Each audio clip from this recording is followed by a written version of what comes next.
le Sénégal est redevable du Conseil constitutionnel. Qui a pu quand même ramener la paix. C'est ak jàngat boo xam ne c'est plus que du droit. nit ñi aussi loolu lañu souvent perdre de vue ñoom seen rôle mooy da ngay natt société ni muy doxee natt fu mu toll avant nga jël décision te loolu je pense que yàlla tey loolu lañu jàpp si moom. am na solo waaw ils ont sauvé le Sénégal. fu metti aussi donc lu am solo la donc moo tax ñu ngi ñaan fi mu jëm moo weef si moom. yàlla wàccee si moom yërmande. wàccee ñu ko fa jiitu. amiin ak ñi ko fa nar a fekk yëpp. waaw parce que tamit yàlla rek moo xam. benn dëgg moo am mooy dëgg yàlla. donc wàccee si moom yërmande mbokkaam yi aussi yàlla woyofal leen dëj bi moom it ñu koy ñaanal yàlla wàccee si moom yërmande. amiin waaw loolu lañ ko mën a waxal.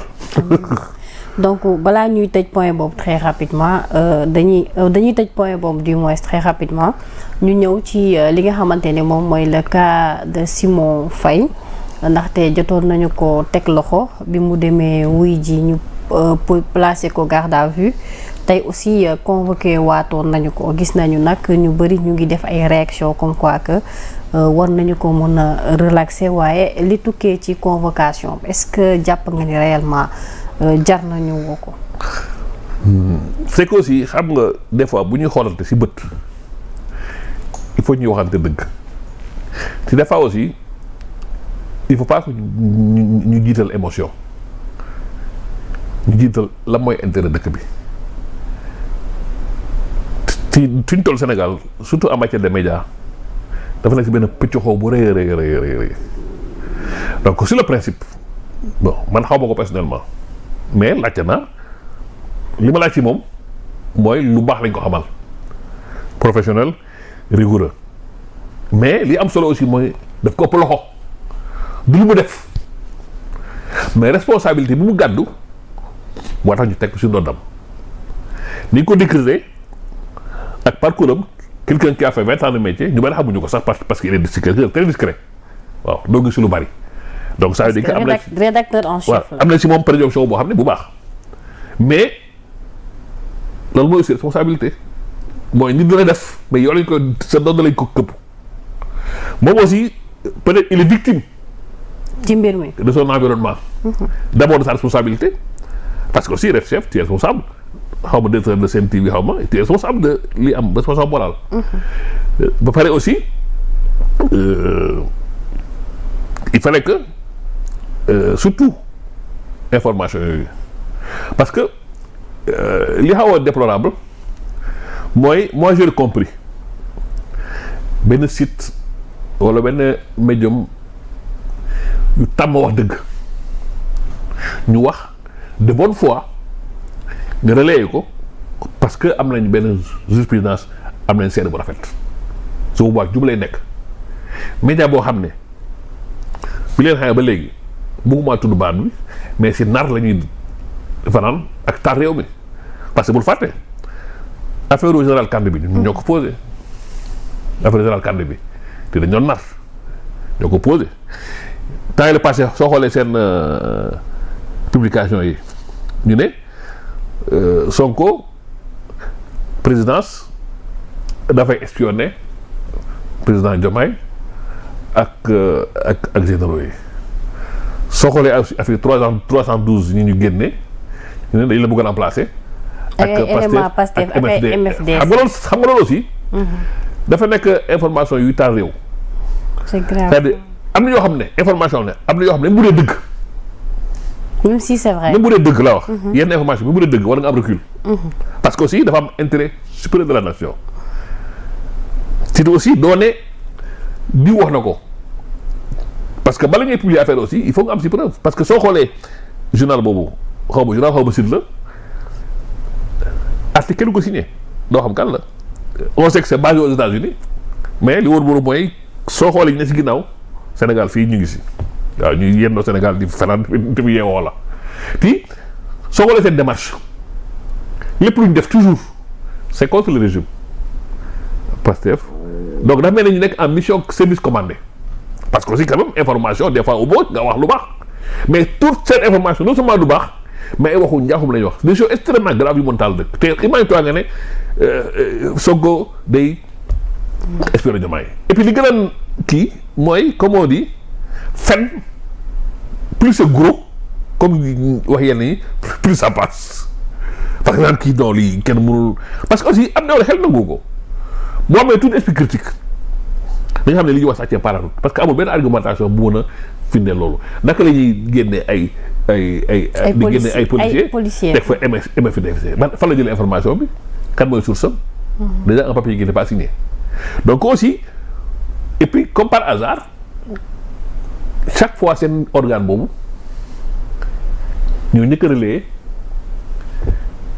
site boobu donc comme par hasard parce que information yi passé yëpp déggoo ñu bari relayer ko ñu bari gis nañ ko mais dañ ciy sëgg su bari ñoom ñoo koy relayer pour quelle raison je ne sais pas mais aussi des fois li ñuy fàtte mooy yow da ngay xeex nit ba xeex sa bopp doo si rendre compte xam nga Sénégal dañu si benn gaal boo xam ne ñëpp si nekk tey boo nee maa ngi si gaal bi mais ki koy dawal yàlla surux yaa ngi fàtte sa bopp bu suruxee nga surux mais tellement xam nga ni dina am fu muy toll li koy motiver doo ko xam soit jalousie soit bonne soit envie soit xaw ma antipatriote n'importe quoi mais doo ñaanal sa jiitu réew échoué. mais dans tout ça le rôle de la presse quand même. fa laa jëm mooy li ma wax nii c'est-à-dire que man fi ne nii war na ma ne dafa am piccaxoo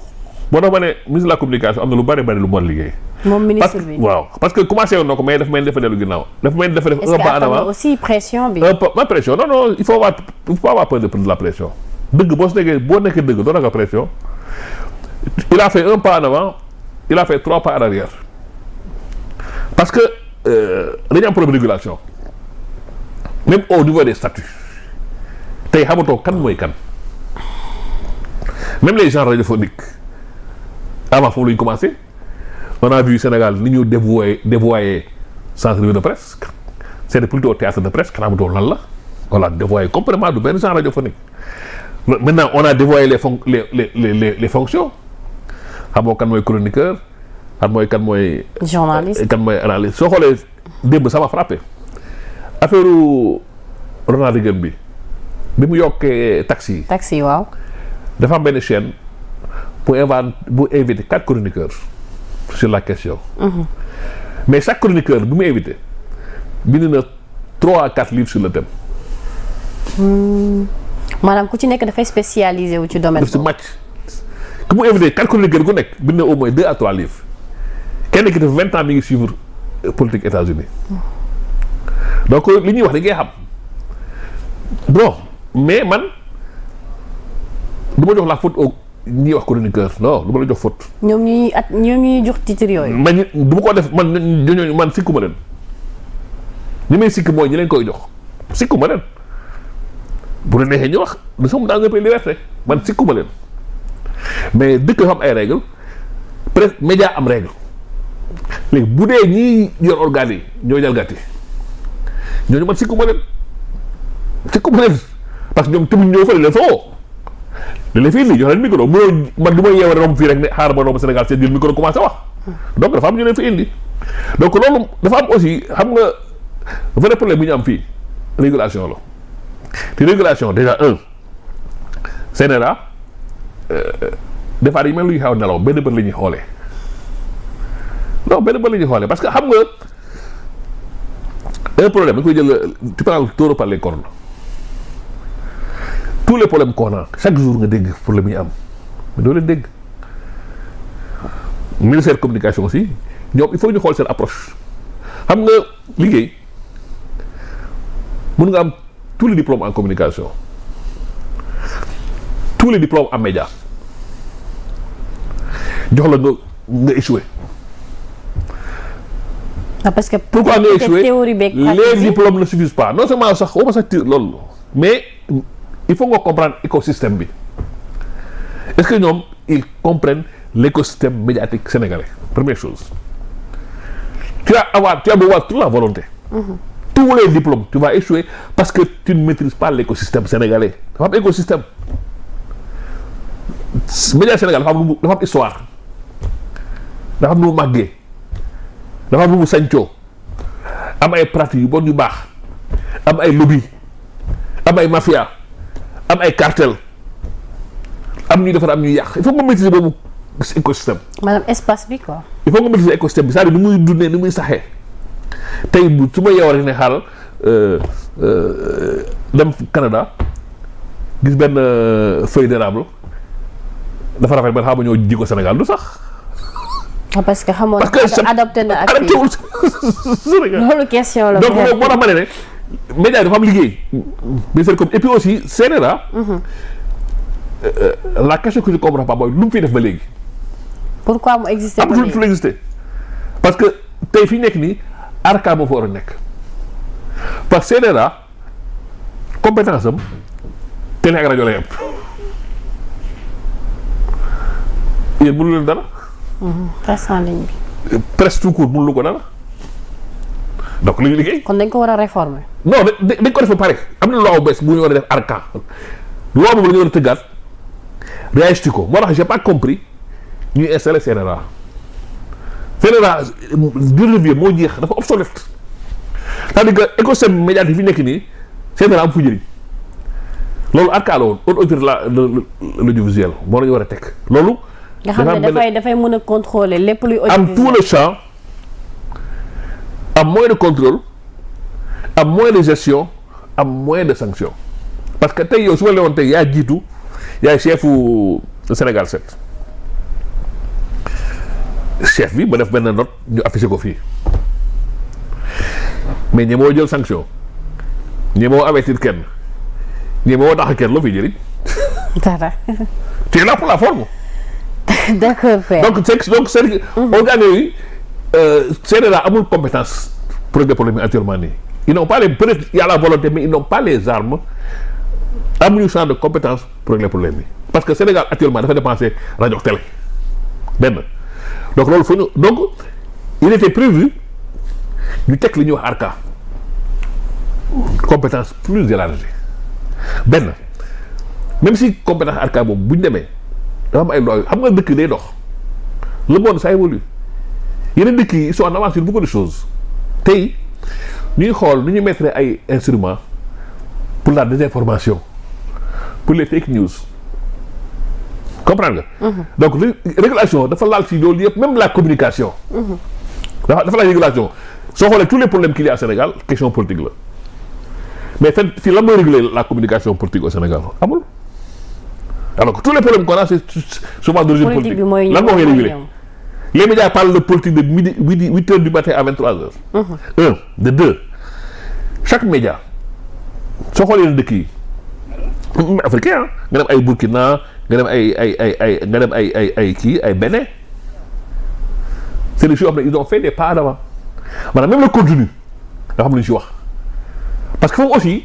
ni ñuy créer média xam nga avant day ñëw créer média am say relation rek ñu jox la licence alors que dëkk yooyu bala ngay créer média dafa am appel à candidature chaque année ñu ne bon ren y a 20 fréquences télé wala 20 fréquences rajo yu ñuy attribuer lii mooy compte li ñuy soumettre mu am benn organe autonome buy def léegi da ngay see benn cahier des charges boo xam ne dafa am ay engagement même sur le contenu war na am 30% loo xam ne ça partie de culture locale maanaam 20% de lii ak lii ak lii ak lii mais fii. amu fi ah bopp non seulement amul. mais souvent boo génnee boo tegoon fii 20 sites ñuy wax nga génnee tur yi sites yi doo xam ban mooy ban. parce que amuñu ligne amuñu identité loolu mooy pour revenir à la question de Simon ça veut dire que moo tax c'est déplorable parce que kenn sañul ku sañoon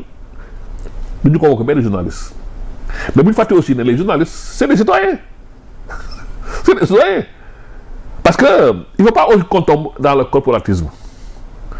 c'est-à-dire kenn bëggul ñu convoquer kenn police même sa kuréel journaliste maintenant a fortiori bu dee journaliste lañu mais comme moom mën la il est victime de ses responsabilités. Il est victime aussi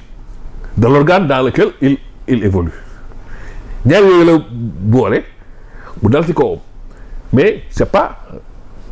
sa responsabilité individuelle. lu ko ci mën a xaar. lu ko ci mën a xaar mooy li ñoo wax rek c'est-à-dire loolu yoon moo koy tëral c'est-à-dire procureur aussi am na sañ-sañ boo jalgatee fausse information la la si yoon wax yoon moo ko tëral am na code de la presse. C'est que si on fait des codes de la presse c'est pas pour décorer l'armada juridique aussi. Si on fait des lois des règlements c'est pour les appliquer donc jarul sinon kon ñu may def loo ko neex ci piccoxoo donc buñ ne ku def lii mooy leen dal bu li wax tegee nga ne noonu la war ñu ab journaliste kon nañ bàyyi loi yi nañ bàyyi règlement yi wala journaliste yi aussi bàyyi li ñu war a bàyyi.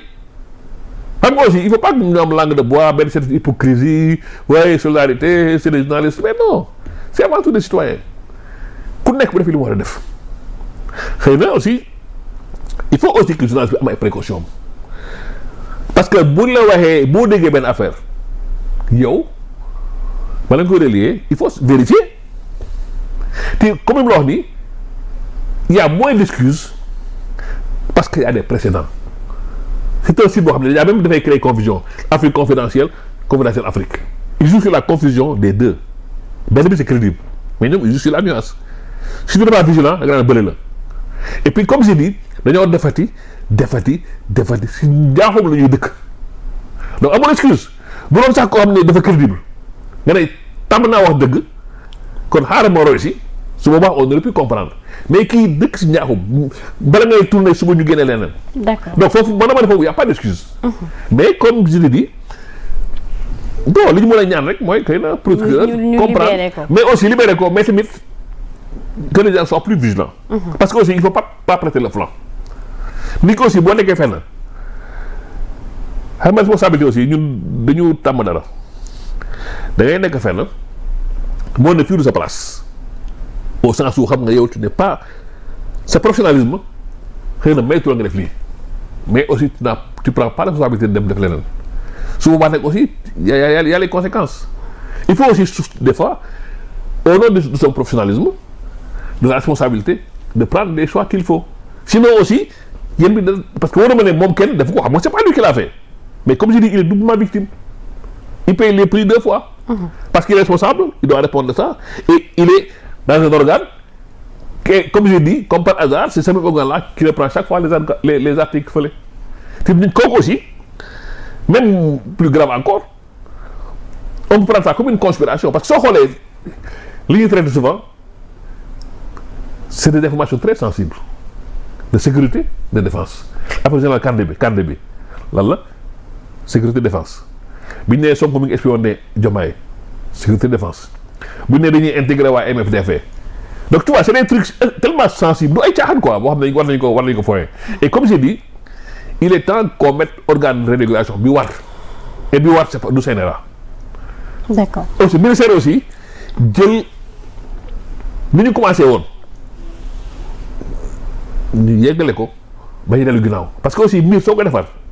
il faut nga mel ni ku yàq. mu bañ am état d'âme. et puis c'est le prix amul état d'âme c'est le prix à payer c'est pour l'intérêt commun parce que y a régulation moom y a à boire et à manger. D'accord acca ba tey rek yéen a ngi ak seen doyen Oumar Seck Ndiaye ñuy waxtaane li nga xamante ne moom mooy tolluwaayu réew mi ba tey en direct sur Sénégal 7 donc dañuy ñëw rek ci sortie bu récent bi nga xamante ni opposition bi génn nañu ko muy les députés de l'opposition muy Takku Wallu ak les députés non inscrits ñu wax ne dañu fas yéene boycotter li nga xam ne premier ministre waroon na ko def le 10 avril passé muy question d'actualité au gouvernement nga xam ne da ko mujjee décalé suite au rappel à Dieu du khalife général des Layènes donc